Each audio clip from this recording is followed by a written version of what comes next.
Ouverture ce matin des rencontres musicales africaines, une édition à grande innovation en ce qui concerne la réflexion sur l'industrie musicale. De nombreux participants d'Afrique et d'Europe, à l'image de la Confédération internationale des sociétés d'auditeurs et de compositeurs. Avec nous sur ce plateau, le directeur régional Afrique de la CISAG, Samuel Sangwa. Bonjour. Bonjour. Et bienvenue. Merci beaucoup. Vous êtes à Ouagadougou pour les REMA dans le cadre de la délivrance du Copyright Friendly Label. De quoi s'agit-il concrètement?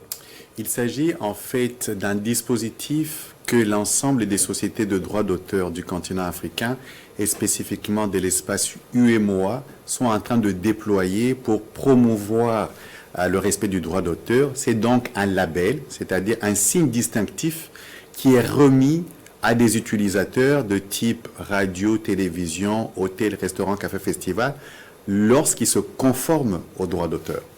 Logiquement, c'est une finalité. Quelle est la problématique que ce label veut résoudre? La problématique que rencontrent les sociétés de droits d'auteur en Afrique, c'est la résistance des utilisateurs de se conformer aux droits d'auteur. Ils perçoivent le respect du droit d'auteur comme une charge. Et donc le label vient inverser cette perception et positionner la conformité au droit d'auteur comme une opportunité.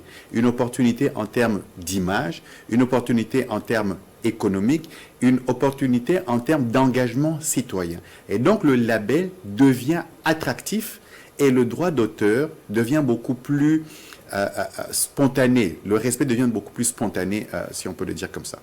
Alors, M. Sangwa, qui est concerné par ce label et comment l'obtenir?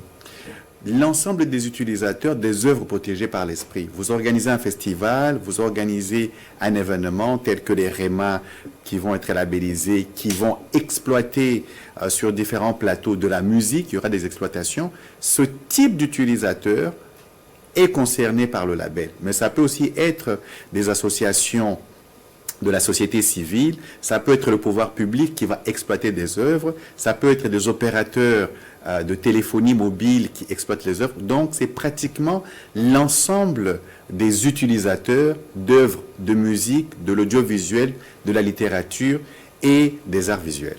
Concrètement, quelle est la valeur de ce label? Le label permet en fait à l'utilisateur qui l'obtient de se positionner. Je donne un exemple.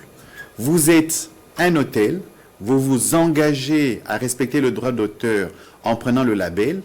La société de droit d'auteur, en l'occurrence ici au Burkina, ça sera le bureau burkinabé du droit d'auteur, va consolider la liste de l'ensemble des utilisateurs de type hôtel et va la partager avec le gouvernement, le secteur privé, en disant « Voici un hôtel qui s'engage. C'est une entreprise citoyenne. Lorsque vous allez avoir une conférence, un atelier, nous recommandons cet hôtel comme celui que vous allez sélectionner pour accueillir. » Et donc, on crée une relation entre le droit d'auteur et ce qu'on pourrait appeler le positionnement compétitif des utilisateurs qui s'engagent à respecter le droit d'auteur en prenant le label. Alors, pour terminer, dans quel autre pays ce label a été déployé ou sera déployé? Le label a été déployé déjà en 2019 au Cap-Vert. L'ambition, c'était d'avoir une ville tout entière qui était respectueuse du droit d'auteur et Copyright Friendly City. Et après, il a été déployé au Maroc cette année et nous allons y revenir au mois de novembre pour labelliser le festival Visa for Music. Après le Burkina Faso, où nous labellisons les REMA, nous allons aller au Sénégal pour labelliser le festival Abéné dans la province de Ziguinchor. Et après, nous irons en Côte d'Ivoire pour travailler à la labellisation des utilisateurs qui vont capter la manne qui sera amenée par la Coupe d'Afrique des Nations et le festival UEMOA à CEDEAO EcoFest. Et après, nous irons en Afrique de l'Est, en Tanzanie, à Zanzibar. Et donc, on est vraiment sur un déploiement du label sur tout le continent africain. Et partout où vous irez, en tout cas, c'est ça notre ambition, dans les hôtels, les restaurants, les festivals, télévision, vous allez reconnaître ce label qui vous dit « vous êtes dans un lieu qui respecte le droit d'auteur ». Alors, merci à vous, M. Samuel Sangwa, pour tous ces éclairages. Restez avec nous pour la suite de cette édition.